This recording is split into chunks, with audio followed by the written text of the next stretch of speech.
Moving on to the building environment, this time Governor Babajide Sanwo-Olu has announced that the state government will embark on the construction of an overpass in Ikotun and put other infrastructure in place to build resilience on climate change and secure the megacity status of the state. Governor Sanwo-Olu, who was speaking at the maiden edition of the Lagos Physical Planning Summit, also unveiled the permit identification tag and urged town planners to take the front lead to ensure their activities are done in line with international best practices in the best interest of the people.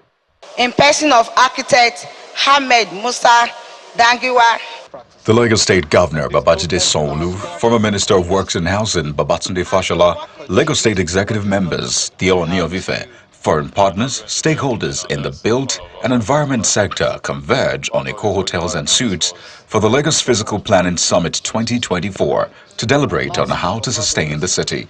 This summit, with the theme Rethinking Lagos, a new vision for regional and integrated mega cities, provides a unique opportunity for us to come together and chart a course for the future of physical planning in Lagos State. We will explore strategies to address pressing issues of implementation, investment, sustainability, and physical planning service delivery. The summit is thus aimed at better positioning the state for investment as proposed in our ODPs. It has brought experts in the field of urban planning, resilience, development partnership, legal and policy analysis, risk management, project financing, governance to explore options available for implementation of the ODPs for sustainable development.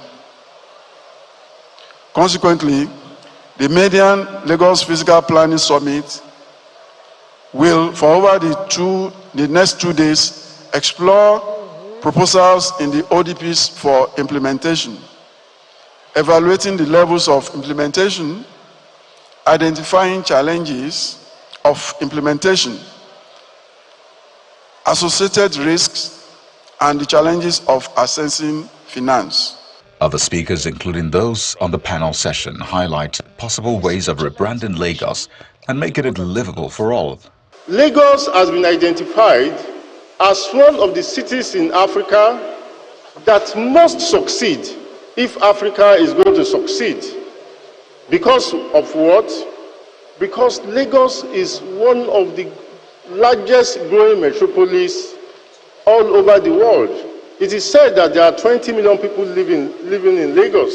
Now, every of the 20 million people living in Lagos must be catered for. And we must give them services.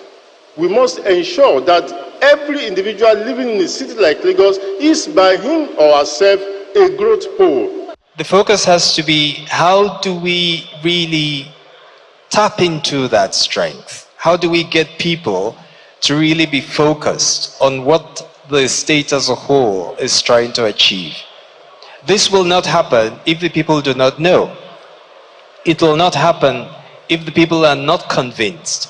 It will not happen if the people do not feel that they're part of it all.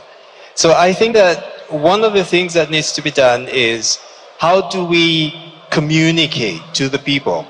How do we win them over? They have to see that the policies are theirs as well to drive. I mean, we are always, every year, once it comes to rainy season, we all become very concerned. Are we going to face floods this year or not? And we see that the people do not realize that when they throw rubbish into the drains, that they're contributing to that problem. They do not connect the fact that floods will come this year with the fact that some months back they've been throwing rubbish into the drains. So it really is a problem of, how do we educate the populace? How do we then also make them see that if we're trying to push Lagos forward, it is our goal. It's the goal of everyone. So I think it's a thing of inclusive participation. It's the goal of really constant information and reinformation. The former Minister of Works and Housing, Babatunde Fashola, who has also ruled Lagos for 8 years, obviously knows what should be done to achieve a new vision for a regional and integrated megacity. One of such is the important role of town planners. How to organize in a mega city and the kind of mega materials that will be needed.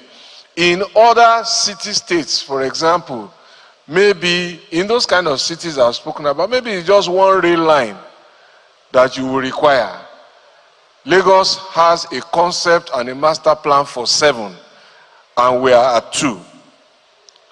So, in that mega arrangement, what is the role of the town planner? Who is the town planner?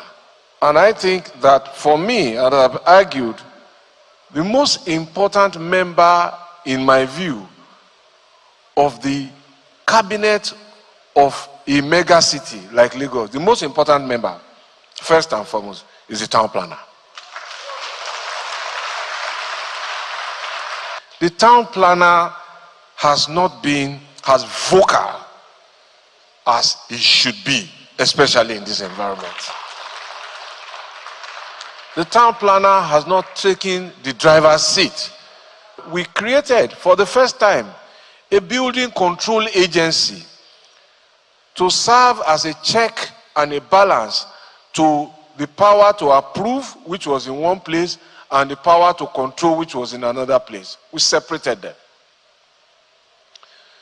The long-term objective of this was that once buildings were started, whether during construction or after construction, they will stay up and not collapse.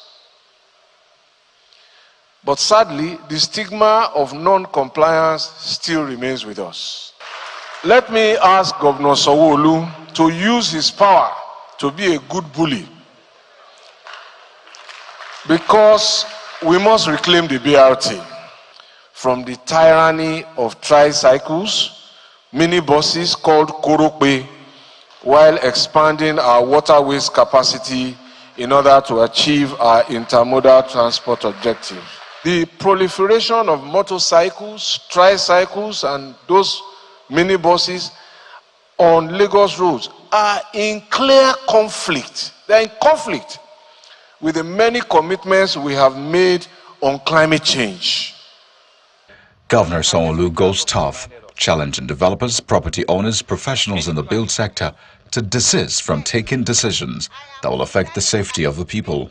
So whilst we commend the Office of Fiscal Planning for bringing us together at this conference, it's also an opportunity for us to tell ourselves the whole truth and be able to challenge not only the professionals, but each and every one of us that have a role to play.